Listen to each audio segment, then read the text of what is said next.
What's going on, everybody, and welcome back to Bourbon of the Week. My name's Chris. I'm going to be your host for today, and if you can't already tell, we have a Penelope Architect blind set up for you. Let me get into the details of why we're doing this real quick. So if you don't already know, or if you haven't checked out any of my other videos, every Whiskey Wednesday at 5 p.m. I drop a review of a bourbon that I have in my collection behind me. I rank it on a scale of price, taste, drinkability, price being obviously how's the price point compared to the bottle, taste being how well it tastes, drinkability being how well the ethanol kick compares to the proof. Now obviously I think my ranking sheet is perfect, but up until today there was no true way to test it. If you blind 3 bottles, you don't know exactly which one has that proof, which one has that price point. The only thing you're really working off of is taste, which was the only thing that truly differed between these 3 bottles. Now I already reviewed all 3 of these bottles individually, and build number 1 here actually sits atop the list at an 8.91. Build number 2 comes in at an 8.75, so very close. And then build number 3 was not my favorite at a 7.92. So obviously, you know what we have to do. We have to pour these up, we have to blind them, and we have to see if they fall in that particular order. Let's get to it. If you haven't seen me use this kit before, this comes from greatwhiskeychallenge.com. Make sure you check them out. This is a blind tasting kit. It's absolutely fantastic. They have 3 hand-blown glasses. They have pour lines on them,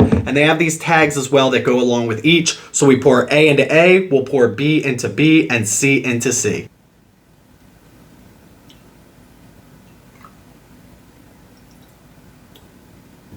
So obviously the next step is to mix these up so we don't know which one is which, and this is the hard part, especially because I only have a little bit of room to work with. But we're going to close our eyes, we're going to mix these up for a little bit. Again, make sure you check out greatwhiskeychallenge.com and use BOTW10 at checkout. But let's do this for just a little bit. That seems pretty well mixed to me, and I'll be honest with you, with my memory, there was no way I was figuring out which one was which. But everybody knows before we get started, time for the traditional sip. Cheers, y'all. Okay.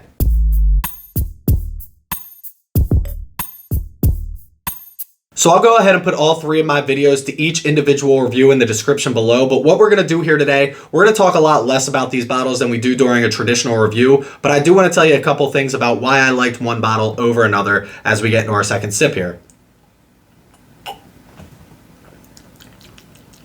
Interesting. That one's a lot drier. So on my ranking sheet, build number 1 and build number 2 were very close to each other, but build number 1 got the nod because I think it had a little bit more sweetness on it. The oak presence wasn't as much compared to build number 2 over here. Again, the tannins kind of came out a little bit more on build number 2. I think this seemed almost like a younger Staves project compared to build number 2. And then build number 3 on the end here actually had the most tannins, the most oaks, which makes me believe they almost just aged this one a little bit less than this one and a little bit less than this one when it came to the actual extra aging on the Staves project.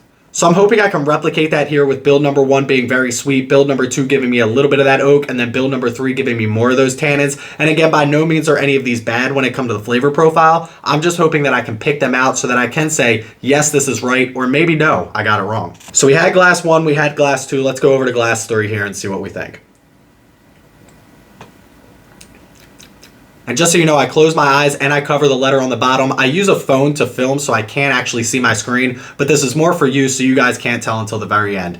This was a very easy sipper. If I had to guess off the first sip through, this is number 1, this is number 2, and this is number 3, but let's take one more sip here and try and figure this out.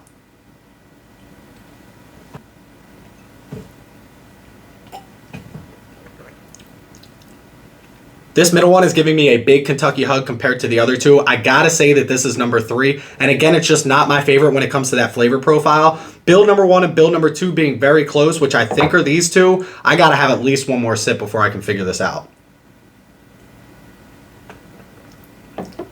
It's almost crazy. If I get this right, which I think I'm going to, this is build number 1, this is build number 2, and this is build number 3. And I honestly think that this is gonna be my winner.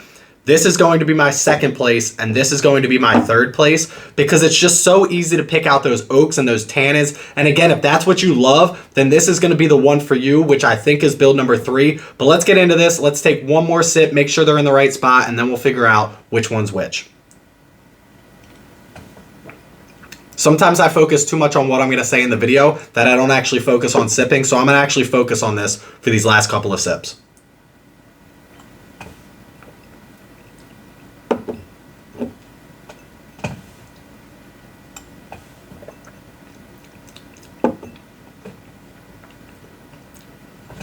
This one's very easy to tell. This is build number 3. 1 and 2, very close. I think I am still going to give the nod to this one. This one, though, could easily be build number 1. Both of these sit very easily for 104 proof. You can't go wrong with any of these bottles. If you haven't checked out Penelope, make sure you grab a bottle. We have all of the 4-grain stuff, their barrel strength, their toasted series, the Architect series, and they're coming out with new bottles and new finishes all the time. I do want to keep this video short and sweet, though, so let's see what ended up third on our podium, and it is letter C, of course. This is build number 3. Honestly, it's just very easy to tell. The tannins, the oaks, they're very predominant. They're in your face. You can't go wrong with this bottle still. It's just not my favorite when it comes to the actual flavor profile. But let's get into number 1 and number 2 here. The winner and still champion is, I'll just finish it, A, which of course is build number 1. That means in second place we have build number 2, which goes right where it belongs. That just goes to prove the ranking sheet works. Make sure you click that like, make sure you click that subscribe button so you can always keep up on what your favorite bourbon is and where it falls on the ranking sheet. But listen, that's where we're going to leave you for today. Short, sweet, just like you like it. Make sure you click that follow button over on Instagram. Like and subscribe here on YouTube if you like any of this content. Come chat with us 24/7 on Discord. That link in the description below. And if you want to help support the channel out another way, check us out on Patreon. We have a lot of benefits just for Patreons. But in the meantime, please don't drink and drive. Always drink responsibly and stay healthy, stay happy, stay drinking. Cheers, y'all. So good.